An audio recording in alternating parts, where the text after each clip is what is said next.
Hello and welcome to Africa Update, the program which brings you up to date on what's happening on our great motherland continent of Africa.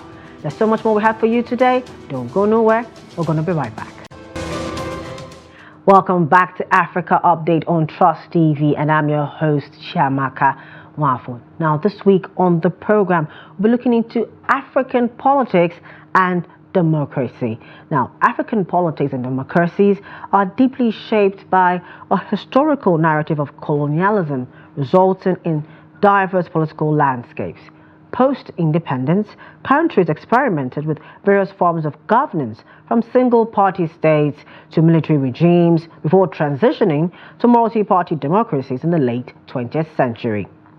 Despite significant progress toward democratic governance since the 1990s, challenges such as pervasive corruption, institutional weaknesses, flawed electoral processes, and socioeconomic issues like poverty and inequality continue to undermine political stability and democratic consolidation across the continent. These factors exacerbate political instability and hinder the establishment of robust democratic norms. Now, these are some of the major things that we're going to be looking at and discussing on the program today, looking at holistically African politics and democracy. Now, joining me in the studio to further discuss and dissect this issue is Ambassador BULUS LOLO. He's a former Nigerian permanent rep to the African Union. Ambassador, thank you for joining us. Thank you, Chiamaka. It's a pleasure to be here. Yes, and of course, Happy New Year, happy everything. It's been a while there. Thank you. Okay, so let's you heard the intro to the conversation. Can you just give me your just brief overview of what you think of African politics and democracy? Wow, that's a big one. But looking at Africa today, one cannot help but feel a little sorry that the continent is where it is, because if we go back to what you prefaced your report on, the colonial history of Africa, the majority of states in Africa became independent, with only very few that got their independence late 70s into 1980 that Zimbabwe became independent. And the very last, if we regard South Africa under apartheid as a country that was under colonial domination, then that also took place in 1994. 30 years on, why are we where we are? Politics in Africa is complicated, not because outsiders have made it complicated for us, but we have chosen to make it complicated for selfish reasons. Okay, Ambassador, I know you have so much to say, and we're going to go into the conversation, more of the conversation, right after this break. Please do stay with me. Welcome back. Thanks for staying with us right here on Africa Update on Trust TV. Now, before the break, we were talking about African politics and democracy, and my guest in the studio, Ambassador BULUS LOLO, just gave us a brief, intro into the conversation. Now, we're going to delve into the conversation proper. Now, you said you feel sorry for the African continent and seeing how far we've come. Can you just continue in that line? Yeah, I mean, it's 30 years, like I said, South Africa being the last country in Africa that all eyes were on. But majority rule in South Africa has been on and consistent since 1994 when Mandela took over. And only 2 days ago, South Africans were at the polls to elect a new government. And ANC, that has been in power since 1994, is coming out short of a clear majority this time. And the tragedy about us is Africa has not really had leaders with long-term, consistent vision that puts the interest of the people ahead and far above personal interest. And as a result, therefore, our governance is such that anything goes. And with anything goes in governance, it means issues of accountability, issues of transparency, issues of inclusivity, rule of law, and the rest of it will take second place. Yeah. And with all of that, you are going to have a situation where institutions will not work, services will be lacking, there will be agitation, and people will generally not feel good in and of themselves. And with that, it will negate the very purpose of government. In the Nigerian situation, for instance, the fundamental duty of government as defined by the 1999 Constitution as amended is the safety and welfare of Nigerian citizens. A government that does not meet this basic minimum is a failure. And Africa largely has failed. Yes, that is, African leaders have failed the continent. Okay, so now you've already brought it to Nigeria, right? You know, and just this week a few days ago, 25 years of uninterrupted democracy from 1999. How does that, I know that over in South Africa they are doing 30 years now. Now we are doing 25 years of uninterrupted, democracy. Right. How does that feel as we are supposedly, in quotes, I don't know if we still are, the giants of Africa? How has a democracy really impacted us and then the continent? I would rather be that small fry of the continent, but happy and content with myself, than to be the giant where everyone is crying and reeling under hardship. So, 25 years of unbroken democracy is something we can and should celebrate, because it has given us half a century of stability. But then we must ask ourselves, in these a quarter of a century years, as a country, what are the gains and at what cost to us? If the overall theme of your program is the state of politics in Africa, what is the state of politics in Nigeria?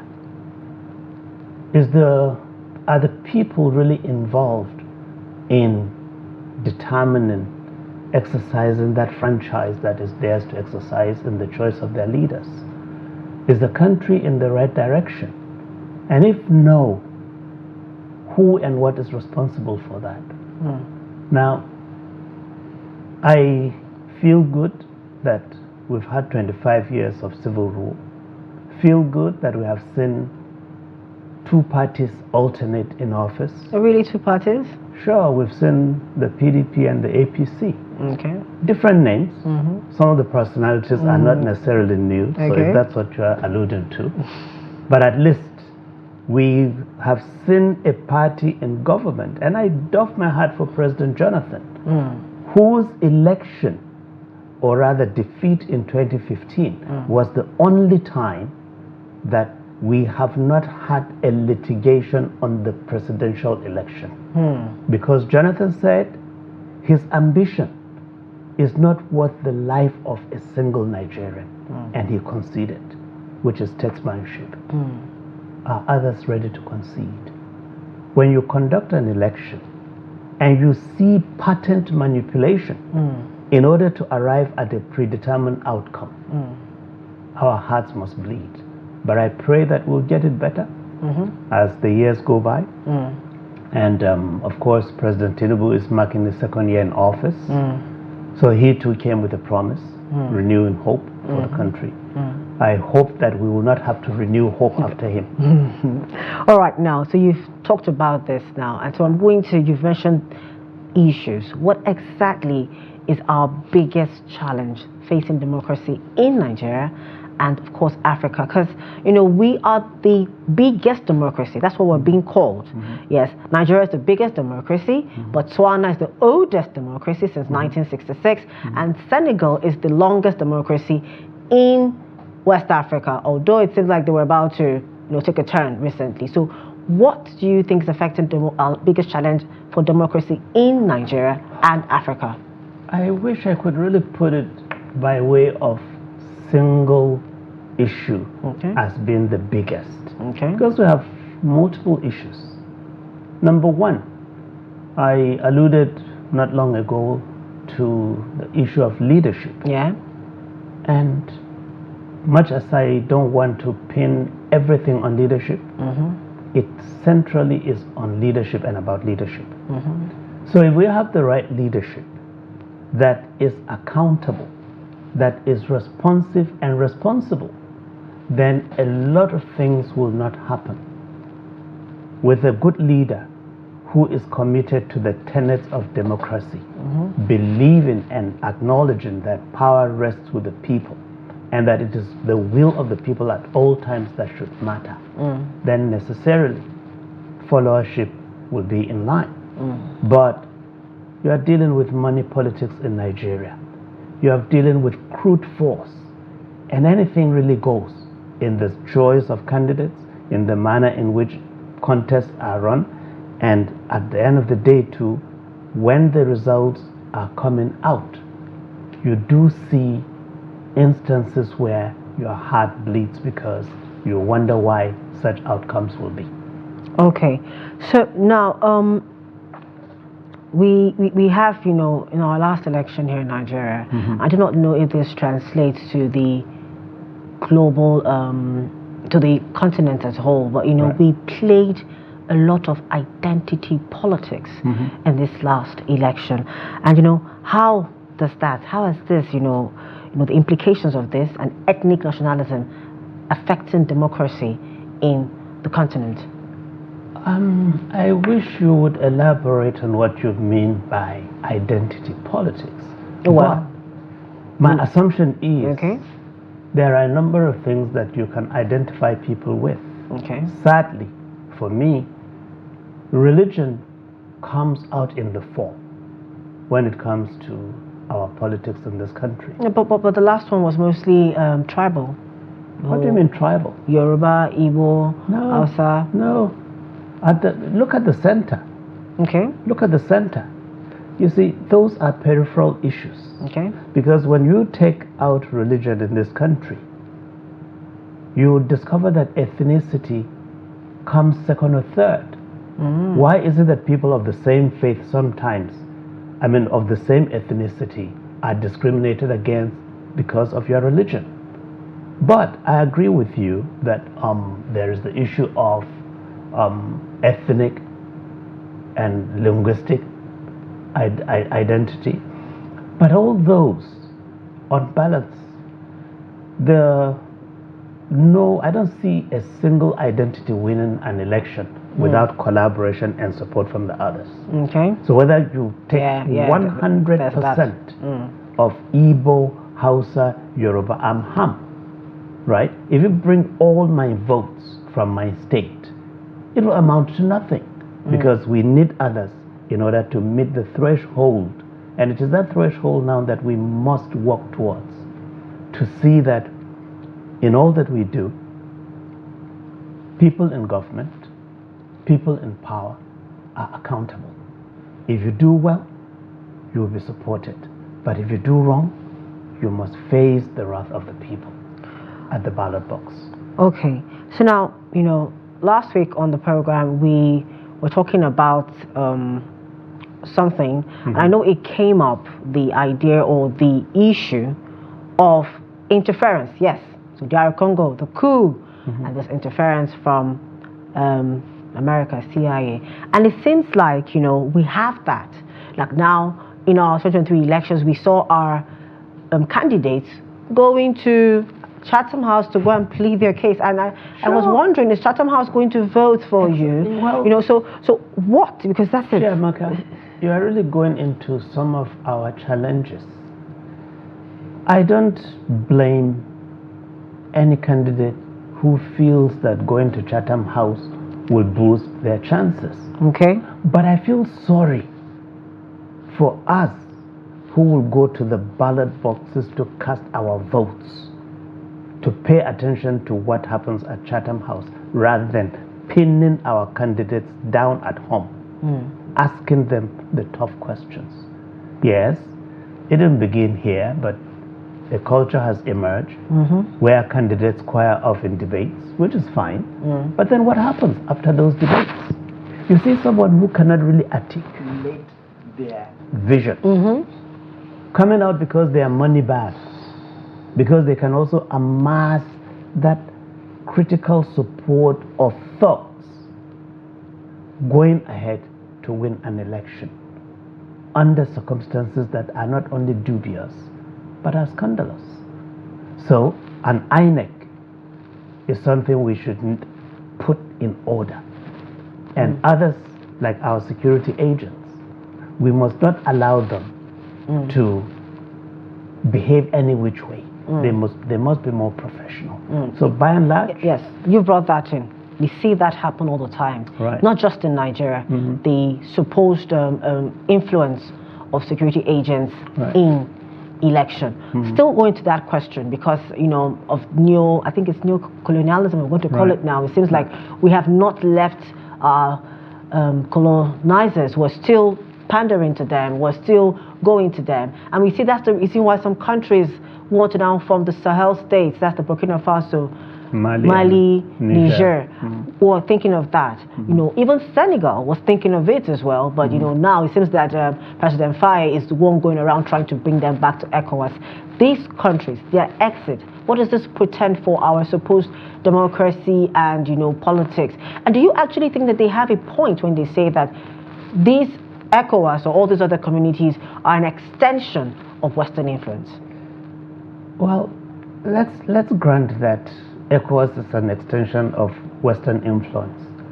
What about the relationship of the so-called Sahel organization now with Russia? Okay. Is Russia an African country? No, it's not. So let's stop pretending. Okay. All right?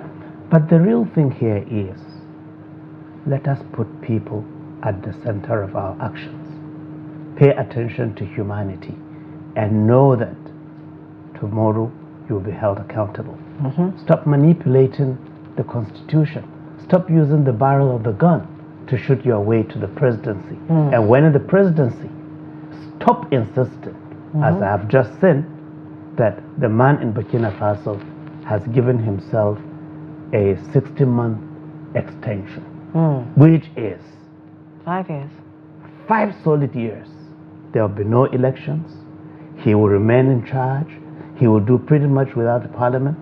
And for him, he will be alpha and omega. Is that democracy? Because I think that's another thing we'll look at. We call it democracy, but I'm thinking we're beginning to have more of a monarchy of some sort, more of a you know. I would rather have a monarchy because it is defined. Yes, it is established and it is clear that this is a kingship, and in a kingship you can only have one. But don't come under the pretext of being the hero of the people. You are for them, only to lord yourself over the very people in a manner. And I hope, I've seen a video clip, if it works, I'll doff my hat for the man in Burkina, where more than 400 tractors and other implements for agriculture that he has rolled out. He is refusing to use expensive vehicles. All of that I side with him. But I want to see an outcome that is not for optics, but an outcome that will put food on the table, an outcome that will restore dignity to the people and will make you feel that indeed life is worth a living. Now, let's come back to elections. Earlier you mentioned that Jonathan was the only election in Nigeria that didn't get to litigation matters and go to court. At the presidential level. At the presidential level, yes. Right. And now it seems like we're having this everywhere. Oh, was it just over? I think was it in Congo or so, or Chad, where the guy said, "No, you did not win," you know, and all that and all that. Yes. And the question I'm getting to is this: what do we make about this? Court every time it always gets into the court.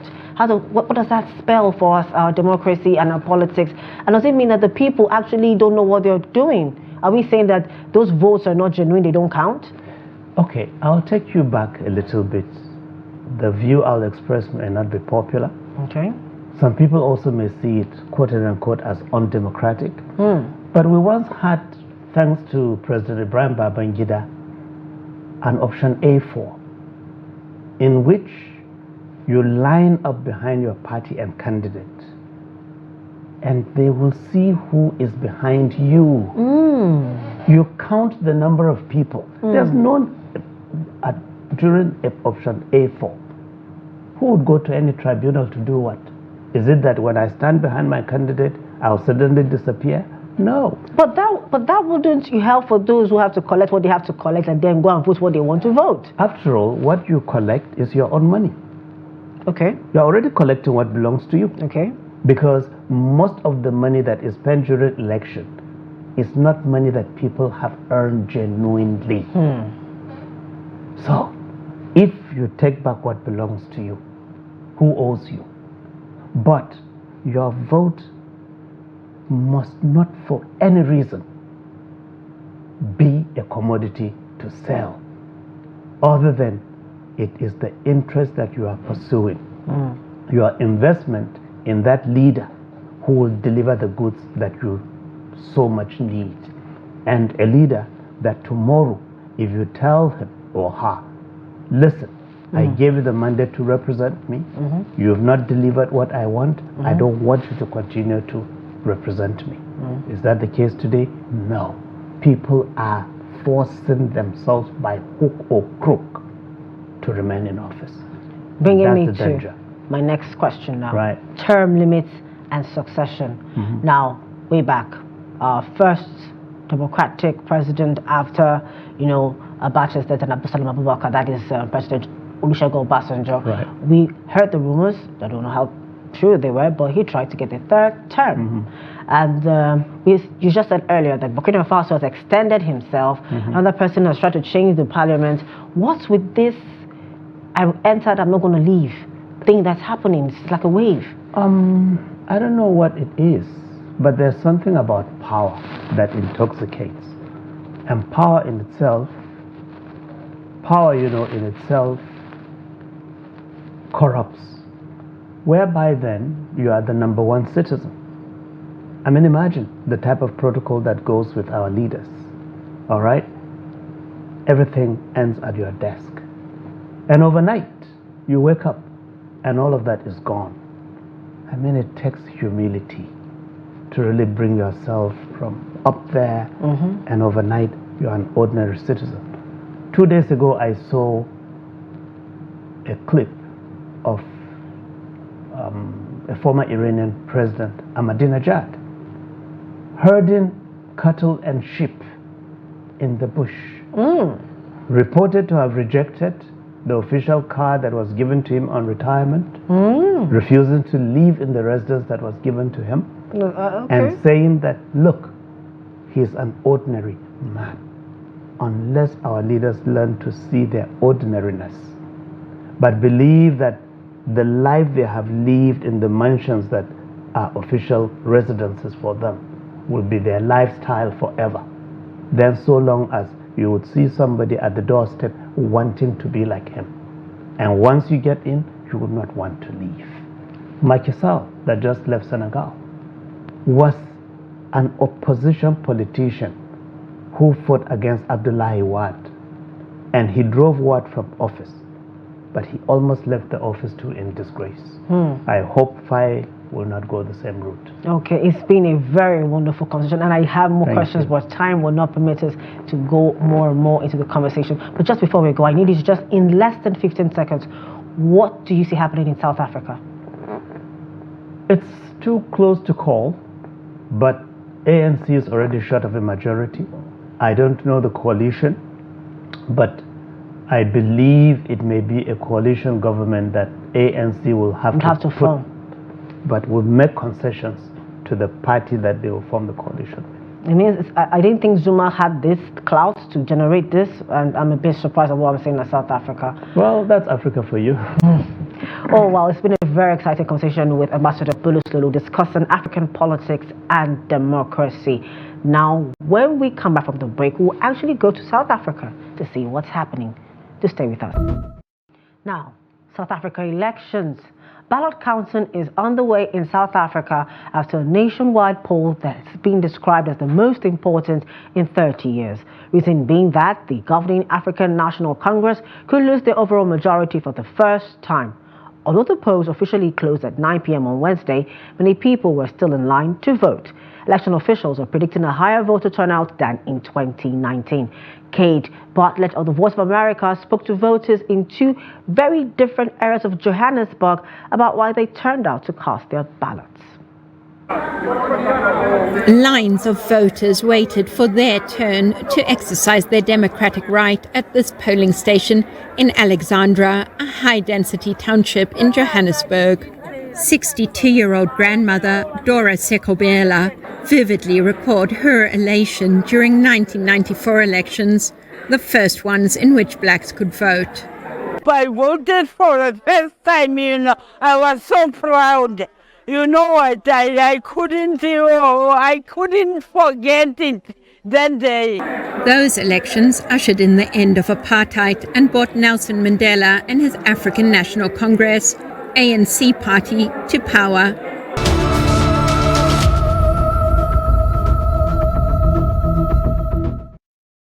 Meanwhile, supporters of the new MK party were seen celebrating in the streets of Mahalabatini Township in rural KwaZulu-Natal in South Africa late Thursday, amid reports the party is faring well in early provincial results. Let's see that. Party supporters of Umkhonto weSizwe, MK. This one was for celebration in the streets of Malabitini Township, rural KwaZulu-Natal in South Africa. Partial results in the country's national election showed the new MK party of former President Jacob Zuma leading the race in the province against the ruling ANC, who've had a stronghold there for the last 20 years. It's been quite a very informative, educative and incisive conversation on Africa Update this week. So until I see you next week, please do stay tuned and do not forget to follow us on all our social media platforms and on our YouTube live stream for more news, programs and documentaries. I am CHIAMAKA. Bye for now.